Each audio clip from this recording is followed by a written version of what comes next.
Before we begin, viewer discretion is strongly advised. The following is for educational and entertainment purposes only. This is the verbatim federal courtroom testimony of the Sean Diddy Combs trial, as reported by Inner City Press. Millions have watched Ashton Kutcher play the charming prankster, the goofy heartthrob, or the savvy tech investor. But on a humid spring morning in a Manhattan courtroom, that same man stepped forward not as a celebrity, but as a witness in one of the most disturbing celebrity trials in modern history. With Sean Diddy Combs facing a sweeping list of charges ranging from sex trafficking to organized abuse, Kutcher, once a member of Diddy's infamous Hollywood rap pack, had no choice but to take the stand. The silence filled the room, and then Ashton spoke. What followed left the court stunned. Kutcher wasn't just there to distance himself from Diddy. He was there to reveal something nobody expected, a shocking admission,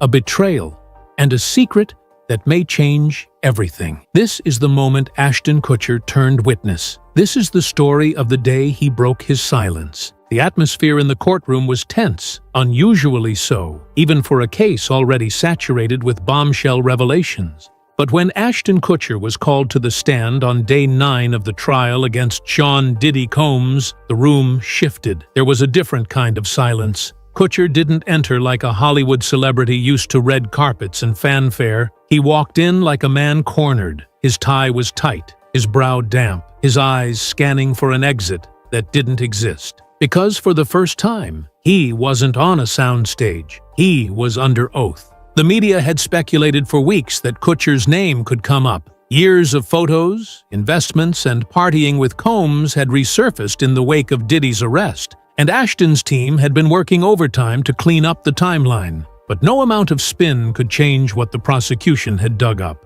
Kutcher's name appeared in correspondence, security logs, financial records, and most damning of all, in a handful of videos seized from Diddy's compound. Ashton Kutcher, the prosecutor began, "Do you recognize this image?" Kutcher took one glance at the screen. It was grainy, but it was him, shirt slightly unbuttoned, drink in hand, laughing in a dimly lit room. Around him were faces blurred for privacy. "I do," he said, swallowing. "That was in 2009, Diddy's White Party." That was the first of many confirmations. And as his testimony unfolded, a carefully curated public persona began to unravel. Kutcher spoke calmly at first, but there was a tremble in his tone.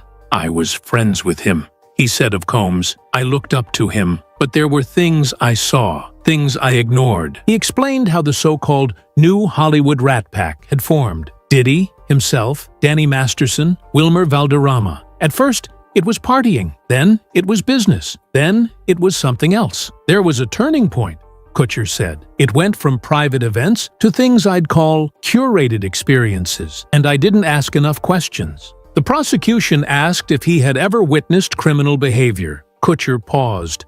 "I didn't know what I was seeing at the time. That's what I keep telling myself, but I know better now." He admitted that Combs often had a separate team working the back rooms, people who confiscated phones, directed guests to certain areas, and collected NDAs on site. Ashton revealed that even he had signed multiple NDAs over the years. "I just thought that was standard," he said. "Everyone did it." But then came the recordings. The court played audio captured during a party in 2013 at one of Diddy's homes. You could hear music, laughter, then Ashton's voice. "I don't think we should be filming this," he said. "Seriously, this is too much." Someone else responded, "Relax, it's all taken care of. They already signed." The prosecutor turned to Ashton. "Who were you referring to?" He hesitated, eyes darting to Diddy, who sat stone-faced at the defense table. "Guests," Ashton finally said. "Some were models, some weren't, but they weren't told what was going to happen.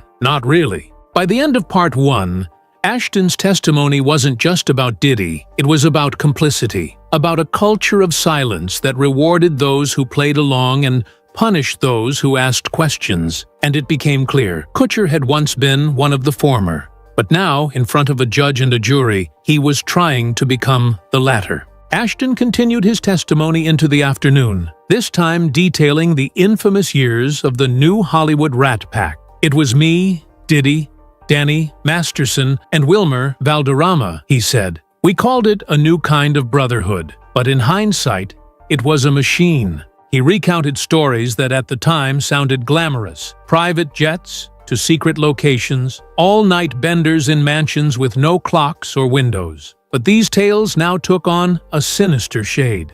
There were entire rooms at those parties where only certain people were allowed in, Ashton said. You had to be approved.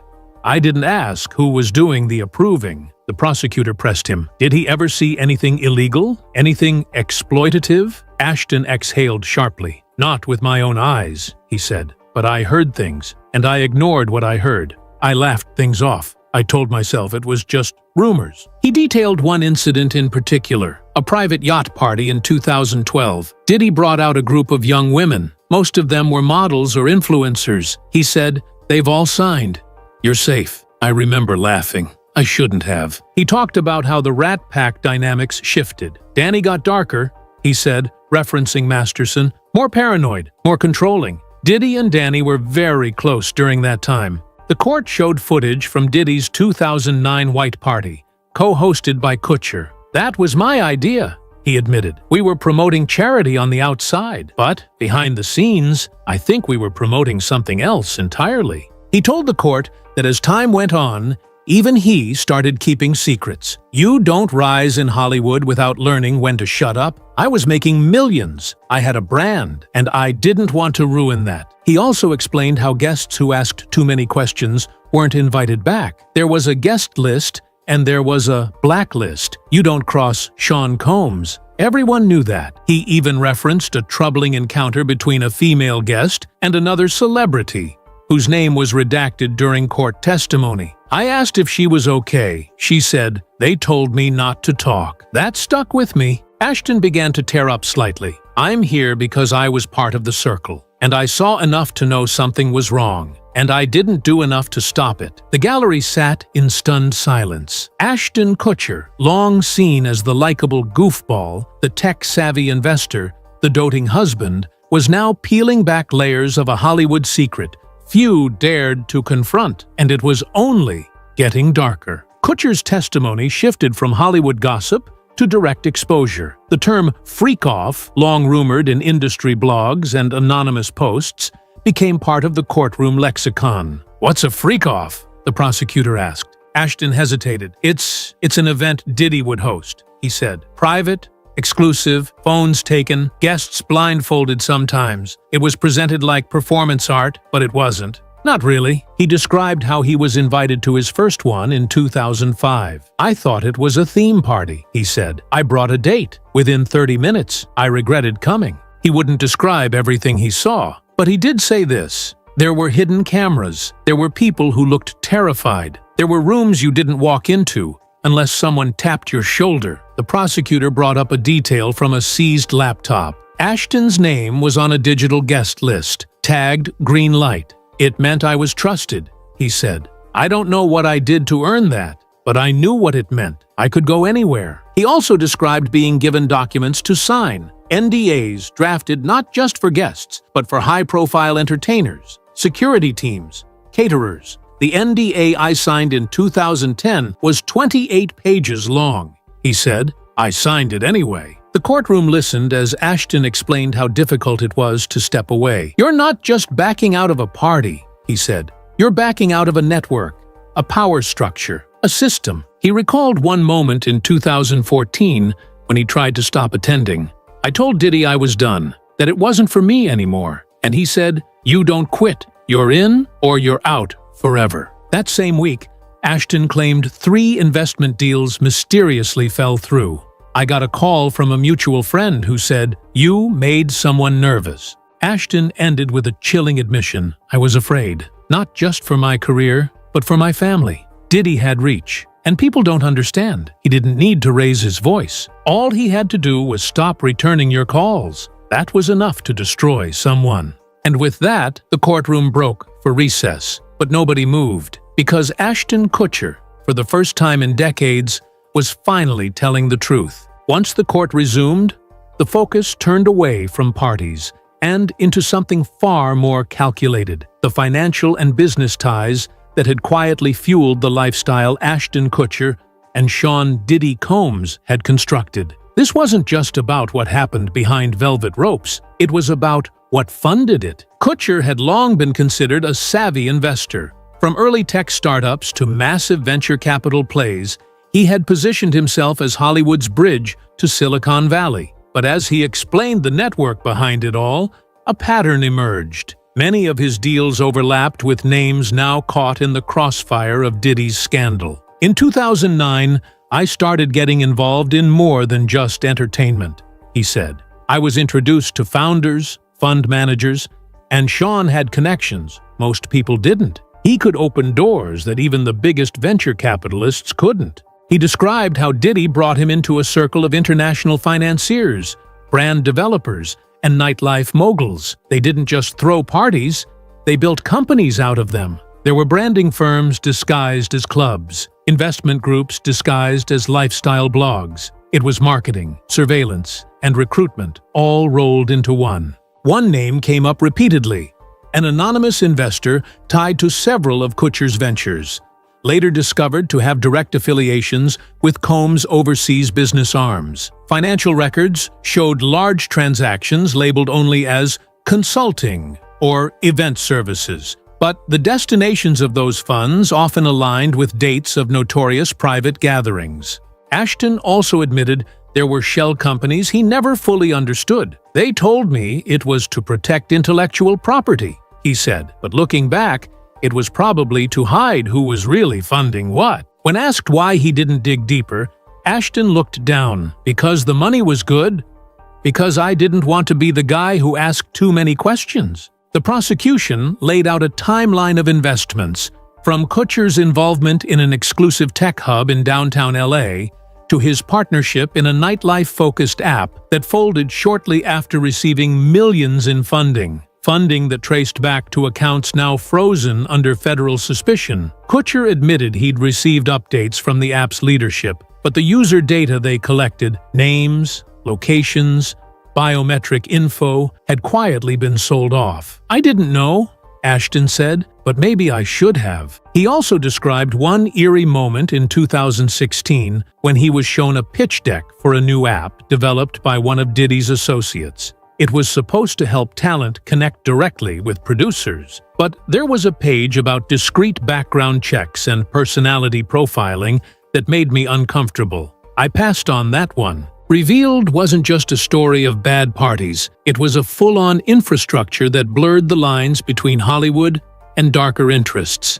And in the middle of it all were names you'd see on magazine covers, holding awards on stage, while behind the scenes, they were cashing checks signed in silence. As the years wore on, Ashton Kutcher's circle got smaller. The bond that once united the so-called New Rat Pack began to fracture, and not because of scandal, but because of control. It became clear that within this Hollywood fraternity, loyalty had a price, and betrayal came with consequences. After 2014, things changed, he said. Danny Masterson became more paranoid. Wilmer Valderrama started distancing himself, and I started hearing whispers. He wasn't just referring to media gossip. According to Kutcher, people close to the group were quietly breaking away, not out of disagreement, but out of fear. One friend stopped showing up to everything. We thought he was just burned out. Then he called me and said, "You know too much.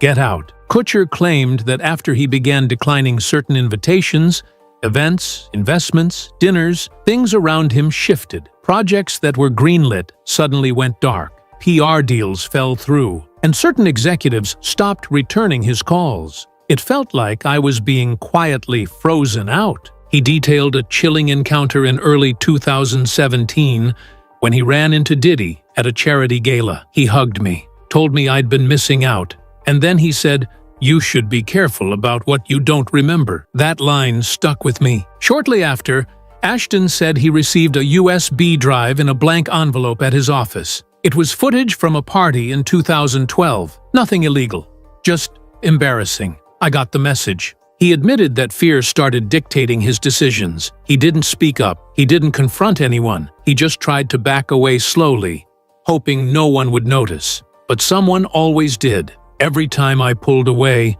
something would come up, he said. A tabloid leak, a hacked email, a threatened lawsuit, and I'd scramble to protect my name, my family. But the deeper concern was what he couldn't protect, his conscience. Ashton recounted a night in 2018 when he got a call from a friend warning him that a civil suit was coming against one of the Rat Pack members. They said, "Don't let this get to you. We'll handle it." That's when I realized this wasn't just friendship anymore. This was damage control. He began distancing himself from everyone involved, quietly moving funds, severing ties, reworking contracts. But even then, the ghosts lingered. Business associates would still bring up Diddy's name with reverence. Tech founders would drop hints about private funding rounds, and all Ashton could do was smile and nod. "I felt like I was being followed by a shadow I couldn't shake," he said. And the worst part was, I helped build it. By 2020,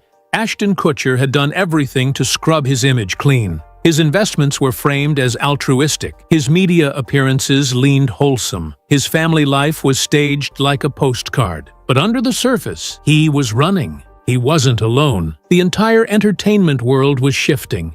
The pandemic forced stars to retreat. Scandals began surfacing. And eventually, Diddy's name was no longer whispered. It was shouted. "When I heard about the first raid," Ashton said, "I wasn't surprised. I was relieved." But the relief didn't last, because soon after came the subpoenas. The headlines, the social media accounts posting pictures long since forgotten. Kutcher's name was back in the mix, and this time, no PR team could contain the damage. He described the day federal agents knocked on the door of one of his business properties. They had a warrant. They wanted access to archived footage, correspondence, travel logs. I gave them everything. He also explained why he didn't speak publicly during the initial firestorm. "I was scared, not just of the legal blowback, but of how deep it would go, who it would hurt." The biggest blow came in 2023, when footage surfaced of a party once hosted by both Kutcher and Combs in the Hamptons.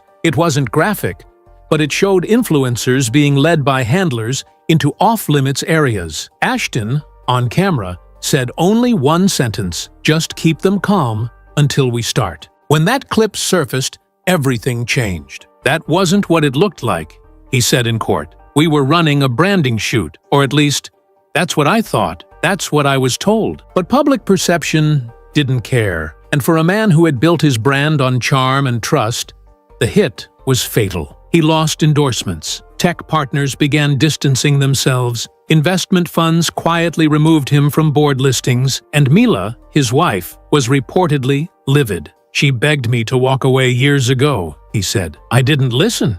Ashton described how his kids began asking why strangers yelled outside their home, why news trucks camped outside. "I had to explain things I couldn't even explain to myself." Ended not with a bang, but with a crumbling. A Hollywood A-lister, once seen as untouchable, now watching his empire fall brick by brick. Not because of what he did, but because of what he refused to see. And worse, what he refused to stop. Ashton's voice lowered as the conversation turned to someone he once called a brother, Danny Masterson. The courtroom felt the shift immediately. No one in the room needed reminding of Masterson's fate, convicted and sentenced. But what no one had heard before was how deeply embedded he was in this circle, how far the influence stretched to protect him, and how Ashton Kutcher was far more involved than he'd previously admitted. "We came up together," Ashton began. "We shared everything. Work, parties, even investors." He described how the years they spent on That 70s Show weren't just about filming. Offset, it was networking. Danny was plugged into Scientology, Kutcher to tech and venture capital, Diddy to fashion and music. And at the core, they fused it all into one web of power that was designed to silence dissent. "What people don't know," Ashton said, "is how that power moved behind the scenes. When Danny was first accused, it wasn't just lawyers that got involved. It was favors being called in from people across every industry. I watched it happen." He recalled a particularly disturbing evening in 2017, just before Netflix dropped Masterson from the ranch. Kutcher said a private dinner took place in the Hollywood Hills. There were execs there, producers, a few artists, and one of Diddy's lawyers. The conversation wasn't about whether Danny was innocent. It was about how to keep everything quiet. Documents surfaced showing a sequence of communications between Kutcher and his team where he offered to manage optics on Masterson's behalf. "I thought I was helping a friend," he said, "but I didn't realize I was helping bury the truth." The court was shown a memo from a PR firm Kutcher employed in 2018, listing a plan to flood search engines with positive news stories involving himself, Diddy, and Masterson. The campaign included celebrity endorsements, red carpet appearances, and even quiet donations to women's charities, all timed with specific legal milestones. "I was scared of what would happen if the public turned on us," Ashton admitted, "so I became part of the distraction machine." He paused before delivering one of the most haunting revelations yet. "There was a call in 2019. Danny was panicking. He said if things went south, he'd take people with him. And when I asked who, he just said, 'You know who signs the checks.' I knew what he meant.